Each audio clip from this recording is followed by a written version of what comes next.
मराठी मातृभाषा चॅनलवर आपले स्वागत।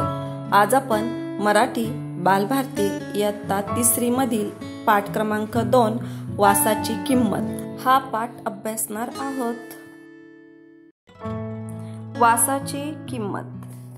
कुंदापूर जवळच्या उंबराच्या वाडीत शिवानी राहायची। शिवानी कुठे राहत होती? कुंदापूरच्या उंबराच्या वाडीत। 8-9 वर्षाची शिवानी होती। फार चतुर। शाळा, घर, शेत व बाजार येथील मुले माणसे सगळेच तिच्यावर खुश असायची। शिवानी किती वर्षाची होती? 8-9 वर्षाची होती आणि तिचं शाळा, घर, शेते, बाजार, मुले माणसे तिथले सगळेच जण तिच्यावर खूप खुश असायचे। रविवारी कुंदापूरचा आठवडी बाजार भरायचा। कुंदापूर हे शिवानीचं गाव आहे आणि त्या गावामध्ये रविवारचा आठवडी बाजार भरायचा। शेतातील भाजी विकायला शिवानीचे आई बाबा जायचे। सुट्टीमुळे सोबत शिवानी ही त्यांच्या सोबत जायची।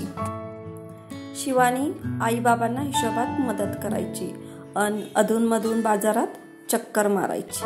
भजी किंवा भेळ खाणे हा तिचा आवडता उद्योग होता। एका रविवारी अशीच फिरत फिरत शिवानी बाजारातल्या मिठाईच्या दुकानापाशी आली। मिठाई पाहत ती सहज उभी होती। शिवानी ज्या हलवाईच्या दुकानापाशी उभी होती तो हलवाई तिच्याकडे पाहत होता। तो गल्ल्यावरून उठून शिवानीकडे आला आणि शिवानीला म्हणाला, "ए मुली, चल पैसे काढ." शिवानी म्हणाली, "कसले पैसे?" हलवाई म्हणाला, "मगापासून माझ्या मिठाईचा वास घेतेस त्याचे पैसे."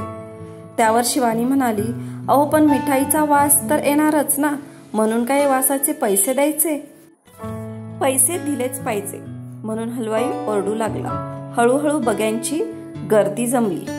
"काय माणूस आहे हा?" शिवानी म्हणाली। तिथेच उभा असणारा एक माणूस म्हणाला, "नेहमी असंच काहीतरी विचित्र वागतो तो." दुसरा एक म्हणाला, "वासाचे पैसे खुळाच दिसतोय." तेवढ्यात शिवानीला काहीतरी सुचले।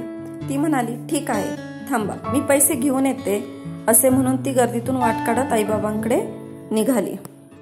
शिवानी आईजवळ आली आणि आईला म्हणाली, "आई, भाजी विकून आलेल्या चिल्लर पैशांची थैली दे ग मला."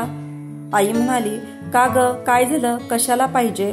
त्यावर शिवानी म्हणाली, "अगं आई, ती एक गंमत आहे, तू पण चल."